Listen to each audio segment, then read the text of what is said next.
नमस्कार बच्चों, स्वागत है आपका wisdom institute of life sciences में। आपसे प्रॉमिस किया था, आपसे एक वादा किया था कि टाइम निकाल के या कितना ही बिजी शेड्यूल क्यों ना हो, नीट यूजी जो कि बच्चे टारगेट कर रहे हैं 2024 के लिए, उनके लिए फ्री ऑफ कॉस्ट जो है पूरी बायोलॉजी को कवर किया जाएगा। और उस स्टैंडर्ड की बायोलॉजी को कवर किया जाएगा कि आपके 360 में से 300 प्लस नंबर आपके आ जाएँ। ठीक है, तो आज उसी चीज़ को आगे बढ़ाते हुए फर्स्ट जो यूनिट है द लिविंग वर्ड या फर्स्ट चैप्टर है जो आपका, उसको हम स्टार्ट करेंगे। Myself Mohit Sharma, your educator. मैं आपको पढ़ाऊँगा the living world. I also qualified GATE life sciences exam and ICR Indian council of agriculture and research JRF junior research fellowship exam.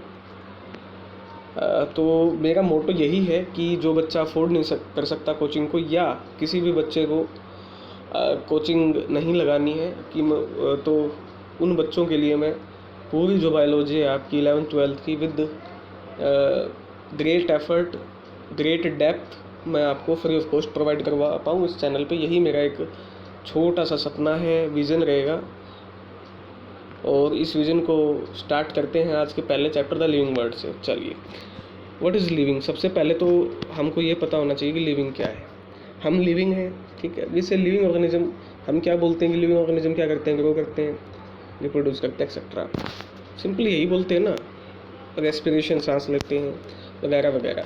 तो कुछ बेसिक कैरेक्टरिस्टिक है लिविंग में, living के, जो कि एक लिविंग थिंग में होने चाहिए। लाइक शेप एंड साइज होना चाहिए, ग्रोथ होनी चाहिए, रिप्रोडक्शन के पीछे देखिए क्वेश्चन मार्क लगाया हुआ है, ठीक है, क्योंकि रिप्रोडक्शन एसेक्सुअल भी है आपका, ठीक है। तो इसमें ये कंक्लूसिव कहते हैं ना, बिल्कुल स्टिक आपका करेक्टर नहीं माना जाता है लिविंग का। उसके अलावा मेटाबॉलिज्म होना चाहिए, सेलुलर ऑर्गेनाइजेशन है, कॉन्शियसनेस है, चेतना जिसे बोलते हैं हम, अवेयरनेस जिसे बोलते हैं, पता है कि ये आगे क्या है पीछे क्या है ना। डेफिनेट लाइफ साइकिल है, मूवमेंट है, प्रोटोप्लाज्म की प्रेजेंस है। उसके अलावा आपका सेल्फ रेगुलेशन है, कोऑर्डिनेशन है, जेनेटिक मटेरियल है, अडेप्टेशन है, मॉर्फोजेनेसिस।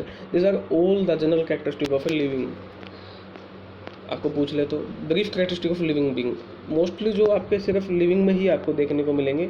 ब्रीफ कैरेक्टरिस्टिक कौन कौन सी हैं आपके, हाईली ऑर्डर्ड होते हैं, ऑर्गेनाइज इनटू सेल्स बटी हुई हैं, कोशिकाएं जिन्हें बोलते हैं, एनर्जी का यूज़ करते हैं किसी भी चीज़ को पूरा करने के लिए, रिस्पॉन्ड टू स्टिमुलाई के प्रति रिस्पॉन्ड करते हैं, मेटाबॉलिज्म को शो करते हैं, DNA इनमें प्रेजेंट है। DNA act as genetic material जो one generation to next generation क्या होता है आपका ट्रांसफ़र होता है, और रिप्रोड्यूस करते हैं।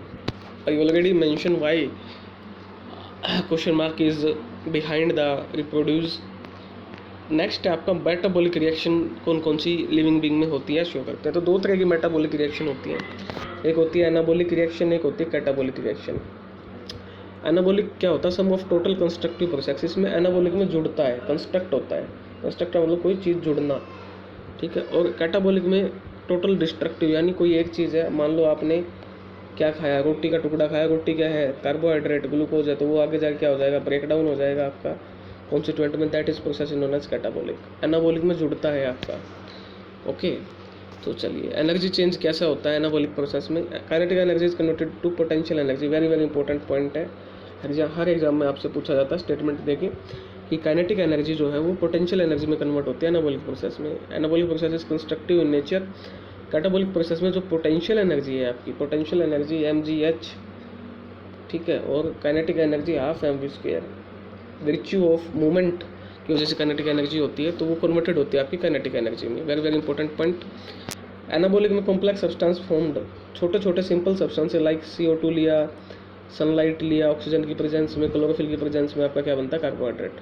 तो छोटे छोटे सब्सटेंस है, सिंपल सब्सटेंस है आपका, कॉम्प्लेक्स सब्सटेंस बनता है किसमें, एनाबॉलिक में। और यही जब हम इनगल्फ करते हैं, यानी अंदर खाते हैं बॉडी के या खाने में लेते हैं, तो वो ब्रेक डाउन होता है catabolic process by the process of respiration, ठीक है। तो कैटाबॉलिक रेस्पिरेशन हो जाएगी। Photosynthesis is anabolic process, very very important, आपको इसको समझना पड़ेगा बेसिक डिफरेंस को। नेक्स्ट है आपका एनर्जी। एनर्जी देखिए इसमें क्या होती है, एनाबॉलिक प्रोसेस में स्टोर होती है, और कैटाबॉलिक प्रोसेस में एनर्जी क्या होती है, जब ब्रेक डाउन होगा तो ऑब्वियस बात है कि वो रिलीज होगी टुकड़ों में। प्रोसेसेस, एनाबॉलिक प्रोसेस की रिक्वायरमेंट बॉडी को क्यों है, ग्रोथ के लिए और मेंटेनेंस के लिए। और कैटाबॉलिक प्रोसेस की एक्टिविटी को परफॉर्म करना है, यानी एनर्जी आएगी तभी तो हम कोई काम कर पाएंगे ना। तो उसके लिए किसकी रिक्वायरमेंट होती है? कैटाबॉलिक प्रोसेस की रिक्वायरमेंट होती है। After that level of biological organisation. कौन कौन से लेवल है बायोलॉजिकल ऑर्गेनाइजेशन के? Level of organisation common in living and non living, दोनों में ही जो मिलते हैं, लिविंग में भी और नॉन लिविंग में कौन कौन से मिलते हैं? एटॉमिक लेवल पे और मॉलिक्यूलर लेवल दोनों पे ही मिलते हैं। Level of organisation found in only living, जो सिर्फ लिविंग में मिलता है वो मिलता है सेलुलर लेवल, ये नॉन लिविंग में आपको सेलुलर लेवल नहीं मिलेगा। Level of organisation beyond the individual organism, ये बियॉन्ड होते हैं, इंडिविजुअल ऑर्गेनिज्म पे डिपेंड अकेले नहीं करते हैं। लाइक पॉपुलेशन लेवल है, कम्युनिटी लेवल है, इकोसिस्टम है, बायोस्फीयर है। पॉपुलेशन ने मिलकर क्या बनाया? कम्युनिटी, कम्युनिटी ने मिलकर क्या बनाया? इकोसिस्टम, और इकोसिस्टम ने मिलकर क्या बनाया? Biosphere. Diversity in the living world, भाई इतनी डाइवर्सिटी है लिविंग वर्ल्ड में, उसको हम कैसे एक्सप्लेन कर सकते हैं? The term biological diversity and biodiversity is defined by UNEP. सबसे पहले जो बायोडाइवर्सिटी टर्म को वो किसने डिफाइन किया था? यूनेप ने किया था 1992 में, ठीक है। और यूनेप क्या है आपका? यूनाइटेड नेशन एनवायरनमेंट प्रोग्राम, ठीक है, ये आपको याद होना चाहिए। The variety and variability of all animal plant, वो जितनी भी वेराइटी है, वेरिएबिलिटी है एनिमल्स में, प्लांट में, माइक्रो ऑर्गेनिज्म में, and ecology complexes which they are of part, these are known as diversity. The term biodiversity was coined by, this is very important term, हर एक एग्जाम में पूछी जाती है आपसे, एक स्टेटमेंट देगी कि जो टर्म बायोडाइवर्सिटी वो किसने कॉइन की थी, तो ये WG रोजन ने की थी 1985 में, इसको आपको याद रखना पड़ेगा। स्टैटिक है, फैक्ट है। Biodiversity include diversity with in species, खुद स्पीसीज के बीच में डाइवर्सिटी हो सकती है, इकोसिस्टम के बीच में डाइवर्सिटी हो सकती है। उसके बाद आता है आपका सिस्टमैटिक टैक्सोनॉमी और टैक्सोनॉमिक कैटेगरीज। इन बेसिक टर्म्स में क्या डिफरेंस है, कंफ्यूज नहीं होना है। टैक्सोनॉमी जो वर्ड है वो आपका ड्राइव हुआ है फ्रॉम के वर्ड टैक्सिस प्लस में नोमोज, मीनिंग क्लासिफिकेशन। टैक्सिस, देखिए टैक्सोनॉमी का आप तोड़ोगे तो एक होता है इससे टैक्सिस, और टैक्सिस का मतलब क्या होता है आपका? क्लासिफिकेशन। और नोमोज का मतलब क्या होता है आपका ग्रीक भाषा में? इसका मतलब होता है ला, कानून। Term coined by de Candolle, AP de Candolle नाम के साइंटिस्ट थे, उन्होंने टर्म क्या दी थी आपकी? टैक्सोनॉमी टर्म को डिफाइन किया था। सिस्टमैटिक जो वर्ड है फर्स्ट टाइम यूज किया था लिनियस ने, और लिनियस की बुक थी सिस्टमा नेचुरल, ठीक है, उनमें ये दिया था। ये वर्ड आपको याद रखना है कि सिस्टमैटिक वर्ड कार्लस लिनियस ने दिया था। Taxonomic categories, it is basically level, ये एक लेवल है, एक पैमाना तय किया गया है जिसे हम टैक्सा बोलते हैं। उसके बाद है सिस्टमैटिक की डेफिनेशन क्या है? It means taxonomy and evolutionary relationship between the organism in various categories. It mean taxonomy है आपकी और इवोल्यूशनरी रिलेशनशिप है इन organism in various categories. Evolution से जो आज की रिलेशनशिप है ऑर्गेनिज्म की जो चलती आ रही है, that is known as systematic. Simply taxonomy it is a branch of science which deal with identification, पहचानना, नोमेनक्लेचर नामकरण करना, and classification of different kind of organism all over the world. That is the definition of taxonomy.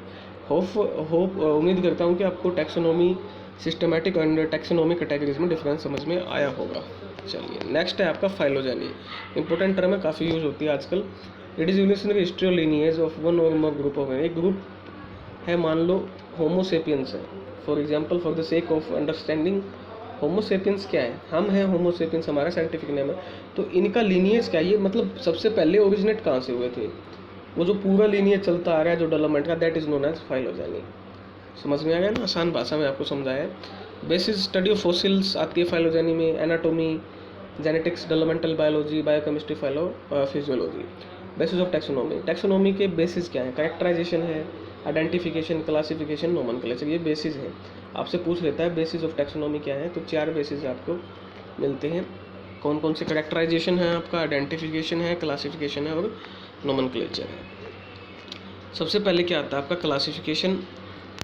It is a mode of arranging organism, ये एक तरीका है organism को arrange करने का, और ग्रुप ऑफ ऑर्गेनिज्म को इनटू कैटेगरीज में according to systematic plan as पर नोमेनक्लेचर सिस्टम। एक सिस्टम है उसको नोमेनक्लेचर सिस्टम बोलते हैं, उसके अकॉर्डिंग क्या करना है, उनको सिस्टमैटिक प्लान से आपको कैटेगराइज करना है। वाइल क्लासीफाइंग, जब आप इनको क्लासीफाई करते हैं, different and similarities among the following physics field must भी आपको कंसीडर करनी पड़ेंगी। लाइक मॉर्फोलॉजी क्या है उसकी, एनाटॉमी क्या है, साइटोलॉजी क्या है, फिजियोलॉजी क्या है, ओंटोजेनी क्या है, रिप्रोडक्शन कैसा करते हैं, बिहेवियर पैटर्न क्या है, बायोकेमिस्ट्री, इन सारे जो एस्पेक्ट है या करेक्टर है इनको आपको ध्यान में रखना पड़ेगा जब किसी भी ऑर्गेनिज्म को आप क्लासीफाई करोगे तब। क्लासिफिकेशन सिस्टम इंपॉर्टेंट कॉन्सेप्ट है। देखिए आर्टिफिशियल सिस्टम ऑफ क्लासिफिकेशन सबसे पहले आता है, प्रपोज किया गया था लिनियस के द्वारा। इस सिस्टम में क्या बताया है, हैबिट आदत, हैबिटेट रहने का स्थान and a few morphological character are used for grouping of organism. किसी भी ऑर्गेनिज्म को ग्रुप करना है यानी आपको एक ग्रुप में रखना है, ठीक है, तो उसके लिए हम उसकी हैबिट को, हैबिटेट को और फ्यू मॉर्फोलॉजिकल कैरेक्टर को देखेंगे। नेक्स्ट है आपका natural system of classification, that was given by John Ray. John Ray ने दिया था, ये प्रपोज किया था। In this organism arrange to their natural affinity, natural affinity के आधार पर उनको रखा जाता है through the use of all important permanent characteristic particularly structural, cytological, reproductive and biochemical. Phylogenetic system of classification propose by Engler and Prantl. तो phylogenetic classification system है किसने दिया था, आपका एंगलर एंड प्रेंटल ने दिया था, याद रखना पड़ेगा नाम।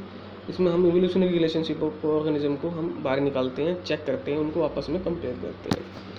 उसके बाद आती है आपकी numerical taxonomy which is also known as phenetics, phenetics भी बोलते हैं, एडमसोनियन टैक्सोनॉमी भी, जो न्यूमेरिकल टैक्सोनॉमी है उसका क्या है, अल्टरनेट नेम है, तो आपको इसका पता होना चाहिए। Based on the number of shared character, भाई किसी ऑर्गेनिज्म ने कितने कैरेक्टर को शेयर किया यानी दोनों में मिले हैं, उस बेसिस पे हम क्या करते हैं, न्यूमेरिकल टैक्सोनॉमी को हम क्लासीफाई करते हैं, एडमसोनियन टैक्सोनॉमी को या फिर आपके इसको फिनेटिक्स को।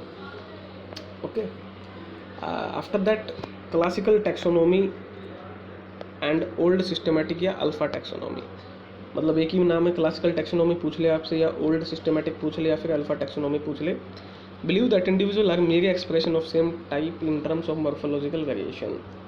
ये बिलीव करता है जो इंडिविजुअल है वो एक मेरे एक्सप्रेशन है सेम टाइप के in terms of morphological variation, और organism are classified using both morphology, इसमें ऑर्गेनिज्म क्लासीफाई किया जाता है मॉर्फोलॉजी का यूज़ करके और फाइलोजेनी का यूज़ करके। Small sample size was considered, small sample जो साइज है उसको कंसिडर्ड किया जाता है। ओरिजिनेटेड विद प्लेटो, प्लेटो ने इसको ओरिजिनेट किया था। सपोर्टेड बाय अरिस्टोटल, जिसको फादर ऑफ जूलॉजी भी बोला जाता है, स्टैटिक क्वेश्चन बन सकता है, father of zoology Aristotle. Theophrastus father of botany and Linnaeus father of taxonomy, इन्होंने भी इसको क्या किया था, सपोर्ट किया था, फेवर किया था।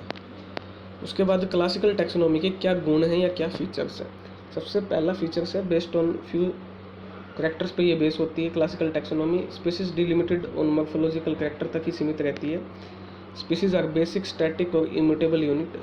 स्पीसीज की आपकी बेसिक, स्टैटिक और इम्यूटेबल यूनिट्स हैं। सब unit of species were not considered important, तो सब यूनिट हैं स्पीसीज की उनको कंसिडर्ड नहीं किया जाता, इम्पोर्टेंट नहीं माना जाता।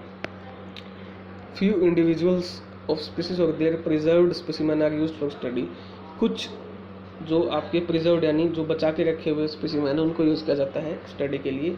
That is also known as topological concept. तो ये इंपॉर्टेंट है, काफ़ी एग्जाम में, बड़े बड़े एग्जाम में भी क्वेश्चन बना है कि टोपोलॉजिकल कंसेप्ट किससे रिलेटेड है, तो अल्फा टैक्सोनॉमी या क्लासिकल टैक्सोनॉमी से वो रिलेटेड है। नेक्स्ट आती है आपकी cyto taxonomy, classification and relationship of organism using detail study of chromosome. Chromosome की डिटेल स्टडी के बाद हम क्लासिफिकेशन या रिलेशनशिप निकालते हैं ऑर्गेनिज्म की, that is known as cytotaxonomy. Chemotaxonomy, classification of organism based on distribution of certain characteristic के base पे हम या केमिकल कंस्टिट्यूएंट के बेस पे हम क्या करते हैं, उसको क्लासीफाई करते हैं, that is known as chemotaxonomy. Modern taxonomy या न्यू सिस्टमेटिक या नियो सिस्टमेटिक या बायो सिस्टमेटिक या फिर ओमेगा टैक्सोनॉमी, जो आज प्रेजेंट मॉडर्न डे में चल रही है। क्लासिफिकेशन जो बेस्ड होगी अपन साइटोलॉजी पे बेस होगी, ठीक है। Genetics, morphology, anatomy, physiology, biochemistry पे बेस होगी। जूलियन हक्सले ने 1940 में ये व्यू को इनिशिएट किया था, स्टार्ट किया था। लार्ज सैंपल साइज इसमें टेकन किया जाता है। तो आपसे पूछ ले न्यू सिस्टमेटिक या ओमेगा टैक्सोनॉमी के जनक कौन है, तो वो है आपके, या फाउंडर कौन है, तो जूलियन हक्सले हैं, ठीक है। नेक्स्ट आता है आपका basis for new systematic. New systematic के लिए आपका बेस क्या है, मैनी इंडिविजुअल स्टडीड होते हैं न्यू सिस्टमेटिक में। Species biological delimitation, species consider dynamic, इसमें स्पीसीज को क्या माना जाता है, डायनामिक माना जाता है। सब species variety, races, population, all studied, all, हर चीज़ को इसमें स्टडी किया जाता है। Because of this modern taxonomy is also called as population systematic, ठीक है। इसीलिए इसको हम मॉडर्न है, इसीलिए इसको पॉपुलेशन सिस्टमेटिक के नाम से भी जानते हैं, ठीक है। तो अभी हम यहीं तक इसको करेंगे, ठीक है। बेसिस फॉर न्यू सिस्टमेटिक हमने पढ़ा क्या होता है, कीमोटैक्सोनॉमी, cytotaxonomy, features of classical taxonomy and systematic alpha taxonomy क्या होती है, वगैरह वगैरह हमने बिल्कुल अच्छे से पढ़ा है। ठीक है, आप अच्छे से इसको कर लेना। 2x की स्पीड पे भी देखोगे तो आपकी 7 या 8 मिनट में हो जाएगी और अच्छे आपके नोट्स बन जाएंगे। मैंने कोशिश की है कि डेप्थ में मैं पढ़ाऊँ आपको और आपका कोई भी क्वेश्चन इसमें छूटेगा। तो मेरी तरफ से ये रहेगी एक आपके लिए कोशिश। प्लीज़ लाइक कीजिए, शेयर कीजिए और सब्सक्राइब कीजिए। थैंक यू, धन्यवाद।